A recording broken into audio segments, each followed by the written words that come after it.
जब make in India कहते हैं तो मेक फॉर इंडिया भी है, क्योंकि 125 करोड़ का देश है, इतना बड़ा मार्केट है। लेकिन स्टार्टअप का मतलब ये तो नहीं है कि हर किसी के पास $1 बिलियन का काम हो रहा है और 2000 लोग काम करें, जरूरी नहीं है। 5 लोगों को भी अगर मैं रोजगार देता हूं तो मेरा स्टार्टअप मेरे देश को आगे बढ़ा रहा है।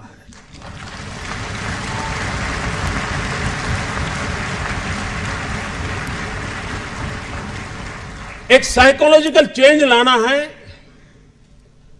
कि यूथ के दिमाग में जॉब सीकर की मानसिकता से उसको बाहर लाना है, वो जॉब क्रिएटर बने।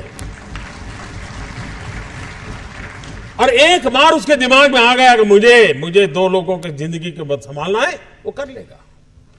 ये काम आप नौजवानों के दिमाग से हो सकता है। और इसलिए मैं जब कहता हूं स्टार्टअप इंडिया, तो मैं मान के चलता हूं स्टैंड अप इंडिया। इसके लिए मुझे अलग सोच करने की जरूरत नहीं है। जिस देश के पास 800 मिलियन 35 से कम आयु के नौजवान हो, जिस देश के नौजवानों के पास टैलेंट हो, हाथ में हुनर हो, अपरंपार सपने हो और पूरी दुनिया में अवकाश ही अवकाश हो, क्या नहीं हो सकता है। मानव जात के लिए चुनौतियां आवश्यक हैं, क्योंकि सरफरे लोग तो हैं जो तबाही करने पर तुले हुए हैं। लेकिन हम मानवता को बचा भी तो सकते हैं। हमारे पास इस प्रकार के लोग हैं।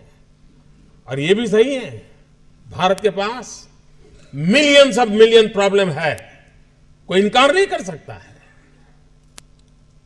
लेकिन एट द सेम टाइम मुझे इस बात का भरोसा भी है कि बिलियंस ऑफ बिलियन माइंड भी है। अगर मिलियन प्रॉब्लम है तो बिलियन माइंड भी तो हमारे देश में है। हर स्टार्टअप के पीछे कोई न कोई समस्या के समाधान का इरादा रहना चाहिए। और जब किसी स्टार्टअप के पास समस्या के समाधान का इरादा होगा तो उसकी संतोष का लेवल भी कहीं कुछ और होगा जी। जब किसी की जिंदगी में बदलाव लाता है तो उसको एक सेटिस्फेक्शन मिलता है।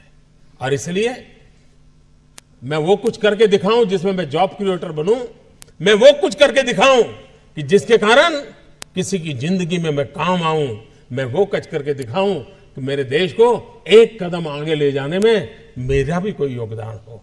इतना भी अगर सपना लेकर के हम चलते हैं, हम बहुत कुछ कर सकते हैं।